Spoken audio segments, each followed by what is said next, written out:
is a game that heavily requires you not having a skill issue. It's a game that goes against all boomer shooter standards. In most boomer shooters, you have unlimited ammo. In ultrakill, you have infinite ammo. Most boomer shooters are horizontal. Ultrakill is vertical. Most boomer shooters, when you're low on health, you run away from your enemies. In ultrakill, you run toward your enemies. So yeah, it's pretty much like the anti-boomer shooter, a zoomer shooter if you will. Hooray! So yeah, ultrakill can be pretty intimidating, but don't be worried, I'll guide you. The first thing you might notice, the fact that killing enemies up close heals you. See, in this game, blood is fuel, and because of this, killing your enemies at point blank heals you. This means you theoretically should never go past 60 HP, right? Turns out, if you take too much damage, the game caps your health, and the only way to raise it back up is to raise your style meter by 1 point. You can also reflect your enemy's projectiles back at them. This is also one of the best ways of not only healing yourself, but also getting style points. Then there's normal stuff like running and dashing and counseling. Yeah, no one cares about that. Let's go on to the best part about the game.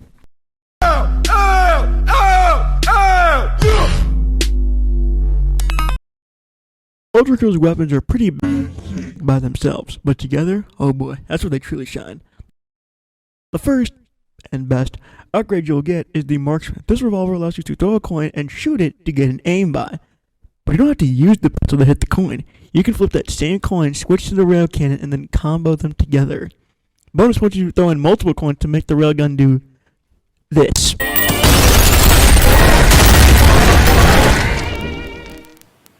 And it's not just the revolver that has this combo ability. There's a shotgun in the game called the core ejector.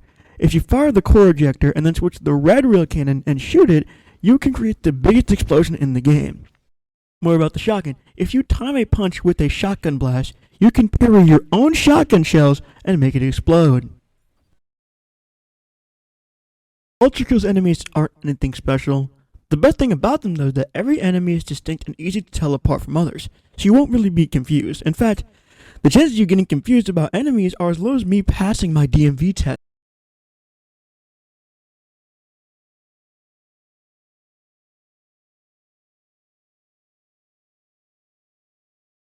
Ultrakill's community is very strange.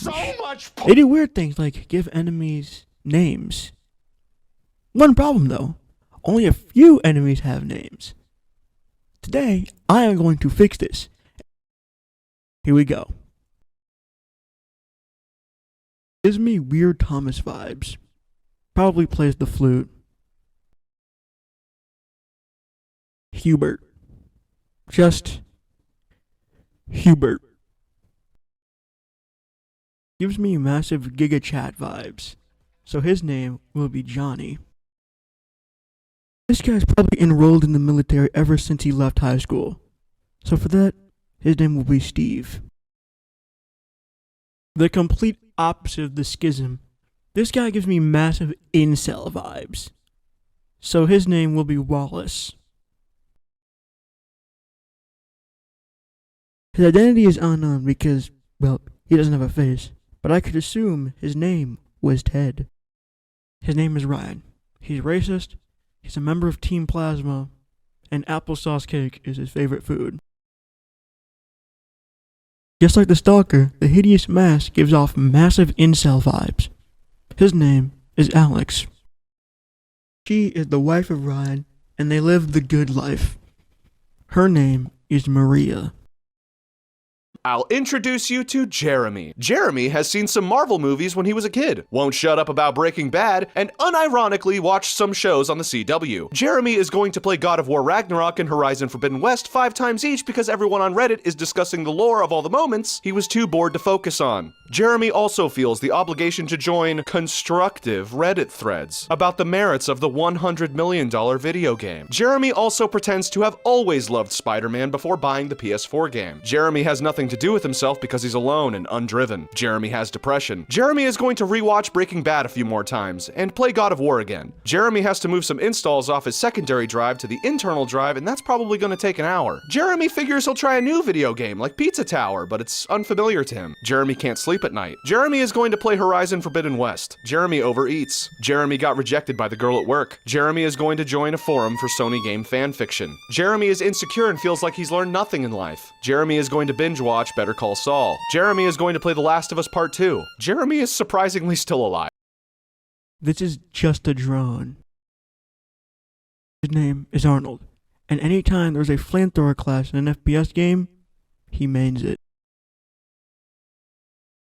The hurricane. Ka-ching!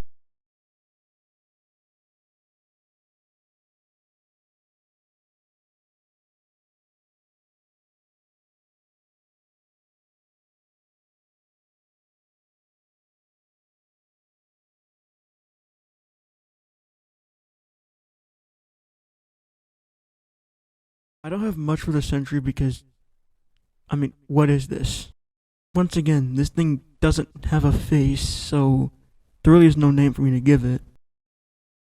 V1 is named Maciek, V2 is named Wojciech, and by some miracle we get a V3. His name will be Camille. They all work in construction and they play World of Tanks. Okay, so in the video for chapter 7-2, there are these giant robots that the entire community has pretty much decided to name Benjamin. What about the other two? The middle one is named Benjamin. The left, his name is Dave. And the right one's name is Jimbo. In conclusion, ultrakill good.